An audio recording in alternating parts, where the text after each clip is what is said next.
Today we are going to continue about episode 4, Homer's Iliad, Calcutta University, Sem 1 and other universities,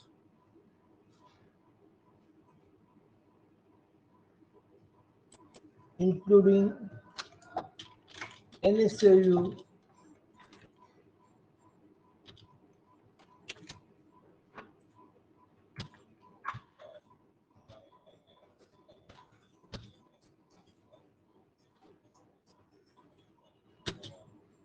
Now, first we have to distinguish what is the characteristics of primary, folk and secondary literary epic. An epic has been generally described as a long narrative poem on a grand scale about the deeds of warriors and heroes, kings and gods. It's majestic both in theme and style. It's a polygonal heroic story incorporating myth, legend, folktale, religion, historical events of national or universal significance involving action of broad sweep and grandeur. So epics are mostly national significance in the sense that they embody the history and the aspiration of a nation in a lofty or grandiose manner. An epic is a cultural mirror with a fixed ideological stance, often reflecting the best and the noblest principles of national ethos. Basically, there are two kinds of epics: primary, also known as oral or primitive folk epics, and B. Secondary, also known as literary. The first belongs to the oral tradition and is thus composed orally and recited. The secondary epic is a literary work of art. In the first category, we place, for example, Gilgamesh, the Sumerian epic of around 3000 BC, the earliest extant work in the oral tradition. Other examples of the primary epic are the Homeric epic Iliad and Odyssey, 1000 BC, whose heroes are Achilles and Odysseus, respectively. Beyond the earliest extent of English epic also falls in this category. In the second category can be included Virgil's Aeneid, Lucan's Pharsalia, Tasso's Gura Salemi, Aristo Orlando Periosco, Milton's Paradise Lost, etc. Folk or popular epics are believed to have developed from the orally transmitted folk poetry or tribal bards or other authors. They were eventually transcribed by anonymous poets. Well-known examples of the folk epic are the Anglo-Saxon Beowulf, written sometimes between the 8th and the Beowulf and the late 10th century. The German Nibelungenlied, song of the Nibelungs, 13th century, and the Indian epics, the Mahabharata, the great epic of the Bharata dynasty, and 400 BC and 400, and the Ramayana, Way of Rama, 3rd century BC. The story material appearing in folk epic is usually based on legends or events that occurred a long time before the epic elements itself appeared. The characters and episodes that appear in the many folk epics had in several cases been treated in folk songs before the epic was composed. Examples of this consolidation of material are the French folk epics known as Chanson de Roland, Chanson de Geste, not Roland, sorry, Chanson de Rosti. And also, it is about, or songs you can say, you can also say songs. That is also permissible. Geste, Geste. This is very important to note. Of songs of heroic deeds, composed from the end of the 10th century to the middle end of the 11th century, the most famous of which is the Chanson de Roland, the Song of Roland 100 or 1100. In some centuries, the popular epic materials have never actually been gathered together into an epic. The Celts produced extended cycles of epic poems, notably the Fenian or Oceanic cycle, see Ocean and Oceanic ballads, and the Arthurian cycle, see Arthurian legend. but developed no single great poem using this or similar materials. So, what is most important to understand is what we are studying. That is very important. And we should be aware of the fact that these things that we are doing or we are presenting ourselves with must be very precise. So, taking all this into consideration, in some cultures, the popular epic material has never actually been gathered together into an epic.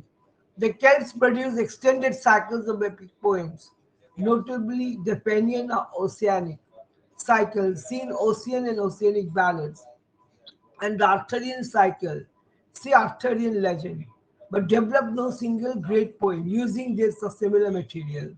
Spain as a national heroic figure, EICID, capital EI, capital CID.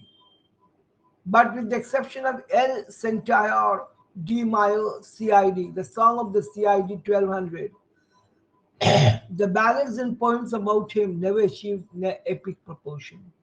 These primary epics have features in common, a central figure of heroic, even superhuman caliber, perilous journey, various misadventures, intellectual capacity, a strong element of the supernatural forces that shape the action, conflict in the form of battles or other physical combat, repetition of fairly long passages of narrative or dialogue, elaborate greetings, digressions, elaborate or epic similes, long speeches, vivid and direct description of actions, and in general a lofty one. The tone of classical epic. All is larger than life. Commonplace details of everyday life may appear, but they serve as background for the story and are described in the same lofty style as the rest of the poem. The secondary epic in classical literature really began with the works of Naevius, Naevics, and Ennius, Ennius. Naevius, Naevius, 270-199 BC, wrote a long epic poem about the First Punic War. Ennius 239 to 169 BC composed Annals, capital Annals in 18 books. Neither work survives complete. The first and the most significant secondary epic is Virgil's Aeneid, 30 to 19 BC, which records and celebrates the foundation of Rome by Annio after many hazardous adventures following upon the Trojan Wars and the fall of Troy. The first secondary epic in Christendom is Lucan's Pharsalia, 1st century AD, a poem about the civil war between Caesar and Pompey. But the model of the secondary epic to students of English literature is obviously Milton's Paradise Lost 1667, a poem about the fall of man. From his original paradisiacal existence, like folk epics, literary epics deal with the traditions, mythological or historical of a nation. The Iliad and Odyssey are regarded as literary epics. In Rome, national epic reached its highest achievement in the 1st century BC in the Aeneid. So that is also to be noted. Every detail has a fact of its own. One of the greatest literary epic by the poet Virgil. In Persia, the poet Firdausi, drawing upon historical resources, composed a Persian national epic, Shahnameh, Book of Kings, 1010. The great literary epics of the post-classical Europe include the Luciads, 1572, translated 1655. The national epic of Portugal by Louis Vaz, by D. Camões. The Italian Orlando Foriasco, Mad Roland, first version 1516. The final version 1532 by Lodovico Ariosto and Reinaldo, 1562. And Jerusalem Delivered, 1581, translated 1600 by Torquato Tasso, as well as The Fairy Queen and Paradise Lost. In the 19th century, the epic assumed various forms. In the lengthy and much revised autobiographical poem, The Prelude, 1850, the English poet William Wordsworth used the events of his life to explore the power of human imagination. With Don Juan, 1818-1824, the English poet Lord Byron revived the Ottawa Rima, sea versification, serio-comic epics of the Italian Renaissance, 14th century to 17th century, using a breezy style that incorporated social commentary into the poem. Song of Myself, first version 1855, version 1892, by the American poet Walt Whitman, is a brief epic, the first person narrator of which identifies himself with all the nature of humanity.